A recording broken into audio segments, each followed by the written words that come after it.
guys, we are going to be talking about direct object pronouns. So probably in English, you don't even know what a direct object is, so we're going to talk about that first. A direct object answers who or what about the verb. So for example, in English, I have an apple. What do I have? I have an apple. An apple would be my direct object. So if I were to have the conversation and say, I have an apple, I have the apple in my lunch, I give the apple to my teacher, I wouldn't want to keep repeating the apple over and over again because I already know that it's an apple. So in English, I would say, I have an apple, and then I would say, I have it in my lunch. I give it to the teacher. So a direct object pronoun is what we use to replace the person or thing so that we don't keep repeating ourselves over and over. So instead of saying I have an apple, I have the apple. I have an apple, I have it in my lunch. I give it to my teacher. Another example would be I have a friend. I bring my friend to the party. So who or what do I have? I have a friend. I don't want to repeat my friend because I know I have a friend. I don't want to say it over again. So I would say I bring her or him to the party. I have a friend. I bring her to the party. So the direct object is the friend. The direct object pronoun is what I use to replace a friend with in order to just say her and not repeat myself over and over again. So again, direct object answers who or what about the verb. The direct object pronoun replaces that who or what. Okay, so in English, the direct object pronouns that we use are me, you, him or her, or you formal or it, us, and then them, masculine or feminine, or you all. In Spanish, those direct object pronouns would be me, te, lo, la, nos, and then I'm going to put os here for vosotros, but we don't really use that, but it's necessary for what we're about to do next, which is obviously a song. Of course, that's a song to remember the direct object pronouns, and it goes to Lady Gaga.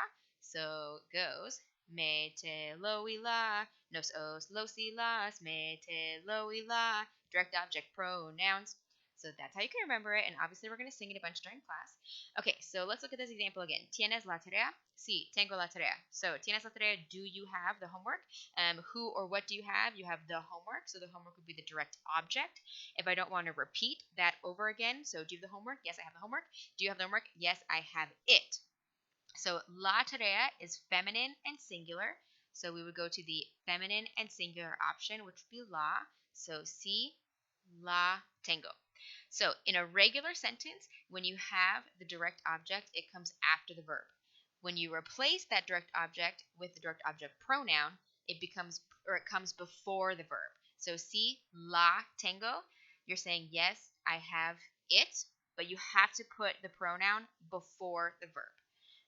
Here, if you're using the whole word, it comes after the verb. If you're using just the pronoun, it becomes before the verb. So, ¿tienes la tarea? Do you have the homework? Yes, I have it. Sí, la tengo. Okay, a little more practice. So here, leo los libros. Los libros are the direct object because who or what am I reading? I'm reading the books.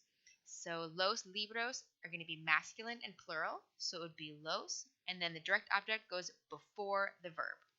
So los leo. So I read the books. I read them. Okay, invito a ella. I invite her. Her, it would be the direct object because it's who or what am I inviting? I'm inviting her.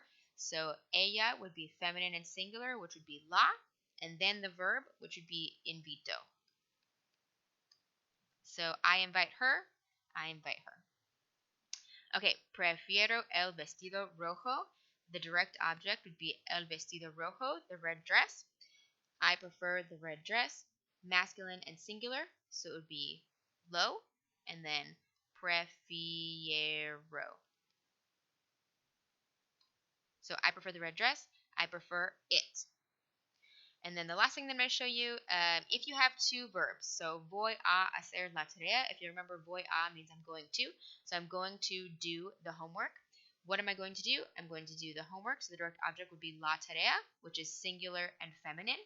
Because I have two verbs here, I have two ways that I can say this. The direct object pronoun goes before the conjugated verb. So la voy a hacer. Or if I have two verbs, it can go after and attached to the second verb. Voy a hacer la. So I'm going to do the homework. I'm going to do it before the conjugated verb. or I'm going to do it after and attached to the unconjugated verb. So if I only have one verb, the direct object pronoun has to go before. If I have two verbs, it can go all the way before or all the way at the end and attached. Let me know if you have any questions. Thank you.